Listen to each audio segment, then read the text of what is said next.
Hi everyone. As you've noticed by now, I'm not in the building this morning. I'll be around at lunchtime if you have any last minute questions about your test. And even though I'm not here, we're going to go ahead and do a lesson. So you get to watch this video and follow along, and hopefully you'll get as much out of it as you do in class, maybe even more. So this lesson's about sequences. There's quite a bit of stuff here. So let's get started. So the first slide says graph each of the following. So we have a function f of x equals 2x for both graphs, but the first one has x is an element of real numbers, and the second one says x is an element of the natural numbers. So what would that look like? We will graph some points here. 2x looks kind of linear to me. So we will plot some points here.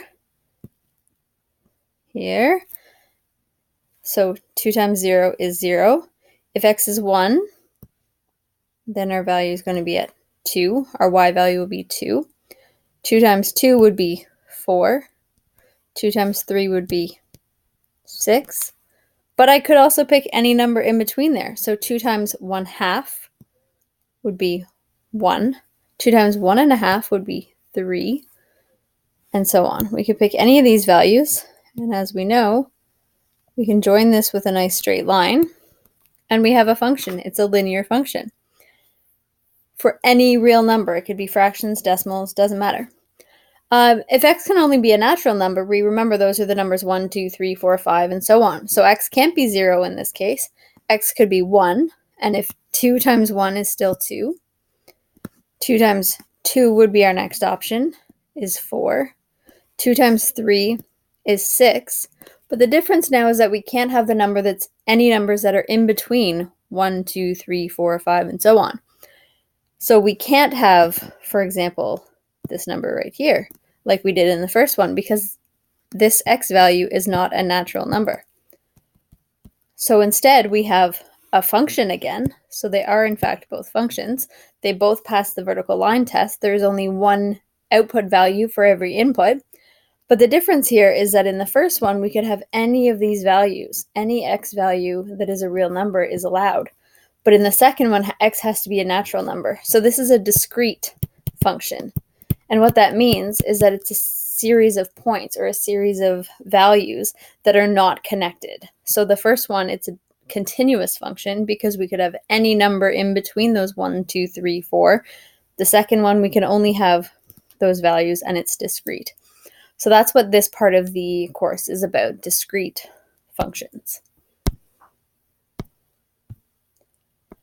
So now we're going to look at a few sequences. These are sequences, and it means a series of things, a list, basically, of numbers or variables, letters, anything like that, where there's some sort of pattern, there's something going on there. It's basically an ordered list. We'll talk about what that means in a little more detail. So the first one, we have 3, 6, 9. You may have already figured out the pattern. We can continue it on with 12, 15, 18. And the thing that's happening there is that we're adding 3 each time.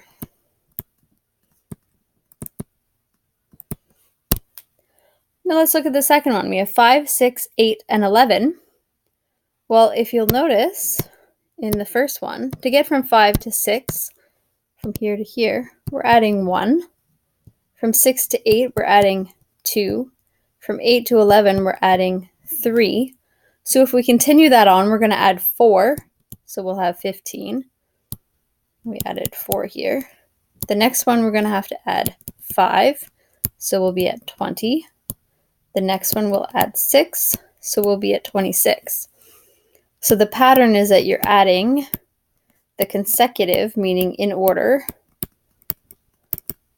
the consecutive natural numbers. The next one, we have 1, 4, 9, 16, and you may recognize those as perfect squares. So the next perfect squares would be 25, 36, and 49. So this is also a sequence of numbers that have something in common, and they happen to be perfect squares.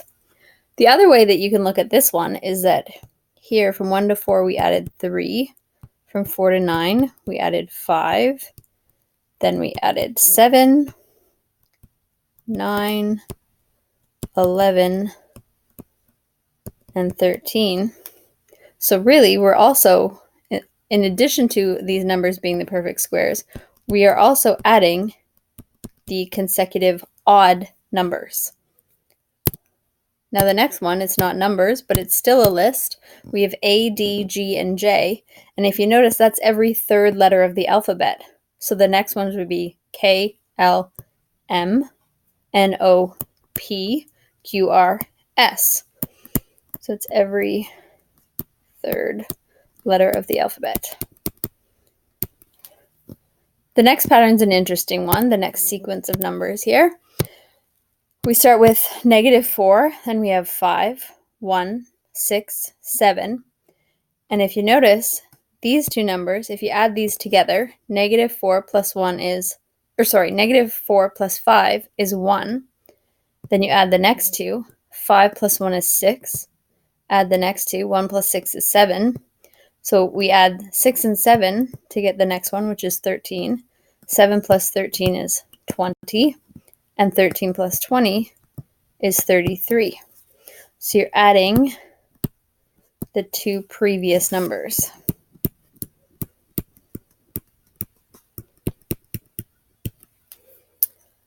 And this last one's also another interesting one. We have a sequence of fractions here.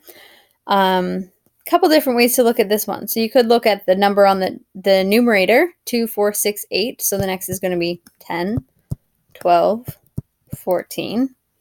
And in the denominator, 3, 5, 7, 9. So then we have 11, 13, and 15. I'm just using these as fractions here. Or you can just look at here, then here, here, here. So as you go down and then up to the next numerator, this way and then this way, you're just counting 2, 3, 4, 5, 6, 7, 8, 9, 10, 11, 12, 13, 14, 15. A couple different ways there. So these are all sequences. So what does this mean exactly? Well, a sequence is an ordered list of numbers or variables, as we saw back here. Some of them include variables, which are letters. Thinking back to earlier math, you learned about terms and term numbers. A lot of patterning you did in elementary school had terms and term numbers.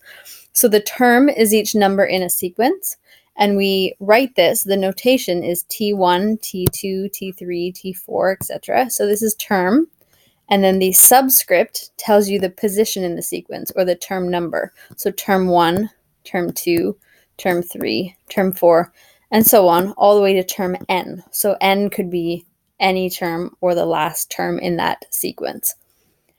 A couple more definitions here. A finite sequence is one that has a last term. So for example, if we had the sequence 1, 4, 7, 10, and it stopped right there, there are 4 terms in that sequence and it is finite. If it's an infinite sequence, it continues indefinitely. So it doesn't have a last term, it goes on and on forever. So it would be like 1, 4, 7, 10, and then we do comma, dot, dot, dot, meaning it continues on forever. So it doesn't end, it's infinite. A few more definitions. The general term is a rule or algebraic expression that describes the pattern or sequence. So we write it like something like this.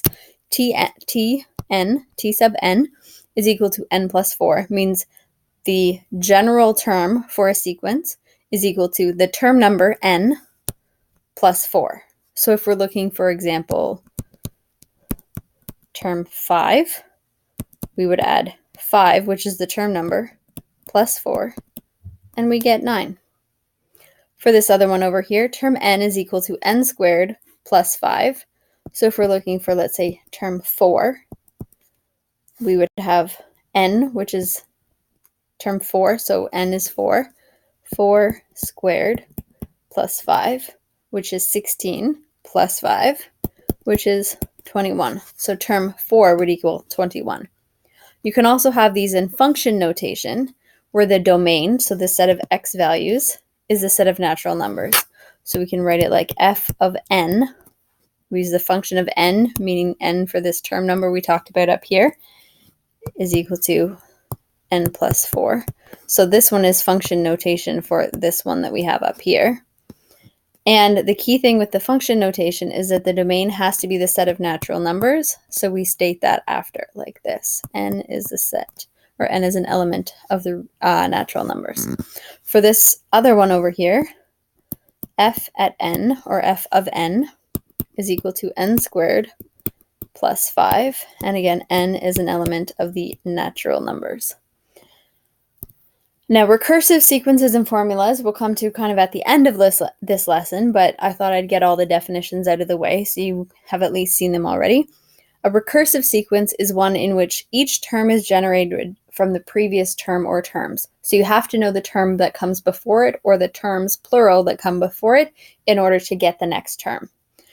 A recursive formula shows how to find each term from the previous terms. So you have to include the term or terms that you already know. And I'll show you some examples of this a little bit later.